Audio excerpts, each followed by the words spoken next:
Hello বন্ধু, আমি পিয়ালি, তোমরা দেখছো পিয়ালি কিচেন হাব। হ্যাঁ বন্ধু, তোমরা থাম্বনেল দেখে নিশ্চয়ই বুঝতে পেরে গেছো আজকে আমাদের রেসিপিটা কি।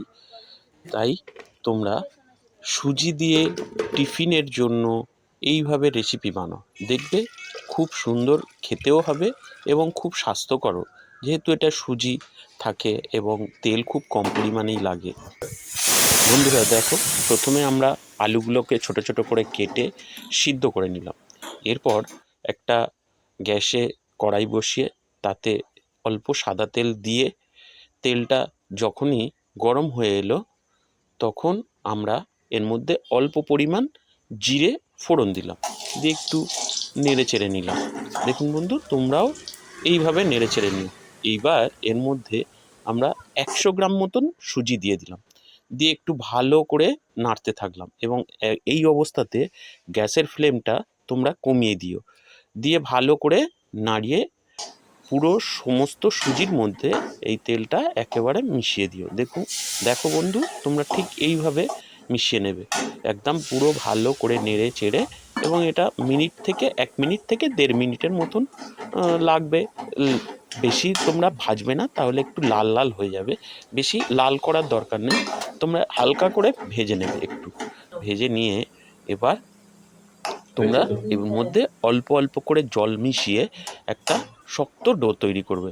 দেখো বন্ধু, তোমরা ঠিক এইভাবে একটা শক্ত ডো তৈরি করবে এবং অল্প অল্প করে জল দেবে। একবারে যদি জল দিয়ে দাও তাহলে তোমরা বুঝতে পারবে না, বেশি হয়ে যাবে, তখন আবার সুজি দিয়ে আবার ভেজে আবার এর মধ্যে সব কিছু এবার ঠিক রুটি মাখতে গেলে যেমন ডো লাগে জল সেই রকম একটা ডো তৈরি করে নেব। দেখবে যখন বন্ধু তোমরা এই একসঙ্গে হয়ে আসছে এইভাবে বানিয়ে দেখবে, বুঝবে যেমন খেতেও সুন্দর হবে তেমন হেলদিও হবে। তোমরা এটা এই রেসিপিগুলি যদি ভালো লাগে নামিয়ে তাহলে আমাদের এবং এটা একটু গরম গরম অবশ্যই সাবস্ক্রাইব করে দিও। এর জন্য আমরা পুরো পরিমাণ ময়দা নিয়ে নিলাম। বন্ধুরা দেখো, এইভাবে ভালো করে উল্টে পাল্টে একদম ভালো করে ঠেসে ঠেসে ভালোভাবে মেখে নিয়ে এরকম ছোট্ট ছোট্ট লেচি করে নেব।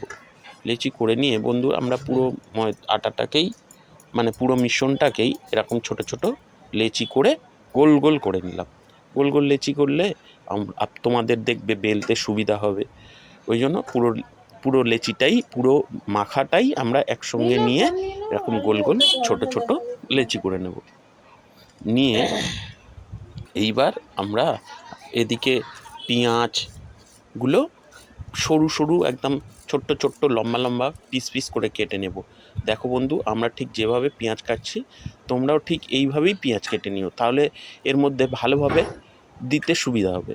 এবার আগে থেকে আমরা যে আলুগুলো সিদ্ধ করেছিলাম সেই আলুগুলো সিদ্ধ করে জল ঝাড়িয়ে নিয়ে আলুর ছাল ভালো করে ছাড়িয়ে নিয়ে এই পেঁয়াজের মধ্যে দিয়ে এর মধ্যে আমরা একটা বলতে ভুলে গেলাম যে আলুর সঙ্গে আমরা একটা ডিমও সিদ্ধ করে নিয়েছিলাম, তা সেই ডিমটাও এর সঙ্গে দেব। ওই জন্য এর মধ্যে আগে গরম মশলা আমরা ঢেলে দিলাম, একটা ছোট্ট গরম মশলা দিয়ে দিলাম। দেওয়ার পরে এর মধ্যে স্বাদ মতো নুন দিয়ে দিলাম।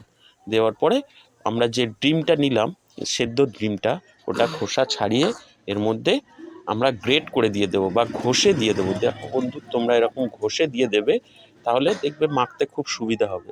ঘষে দিয়ে পুরো মাখার মধ্যে দেখো বন্ধু ঠিক এই রকম দেখতে হয়েছে। এইবার আমরা সব পুরো মিশ্রণটাকে একদম ভালো করে চটকে একসঙ্গে মিশিয়ে নেব। দেখো বন্ধু, তোমরাও ঠিক এইভাবে মেশাবে।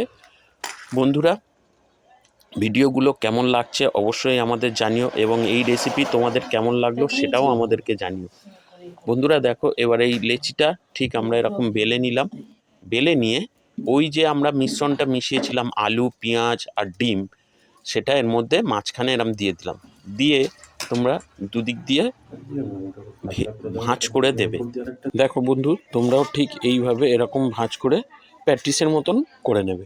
এরকম দুদিক দিয়ে আগে ভাঁজ করে দিলে, দিয়ে আবার উল্টো ঘুরে নিয়ে এরকম চারদিক দিয়ে এরকম ভাঁজ ভাঁজ করে নিয়ে সেটাকে ঠিক এইভাবে ভাঁজ করলে এই পাশটাও দেখো ঠিক আস্তে আস্তে তুলে ঠিক এইভাবে ভাঁজ করলে, এবার এটাকে নিয়ে মাঝখান দিয়ে ঠিক ঘুরিয়ে এইভাবে ভাঁজ করে নিলে, নেওয়ার পরে আরেকটা আমরা দেখাচ্ছি। দেখো বন্ধু, ঠিক এরকমভাবে গোল করে বেলে নিলাম। আমাদের যদিও বা সুন্দর হলো না, তোমরা একটু গোল করে বেলে নিও। এবারে ওই পুরটা আবার এরকম ভিতরে দিলাম, দিয়ে একটু ভালোভাবে স্প্রেড করে দিলাম বা ছড়িয়ে দিলাম এরকম হাত দিয়ে চেপে চেপে। খুব মোটা করে দেবে না, তাহলে তোমাদের ভাঁজ করতে অসুবিধা হবে। এবারে আবার সাইড দিয়ে ঠিক দেখো এই রকমভাবে ভাঁজ করবে।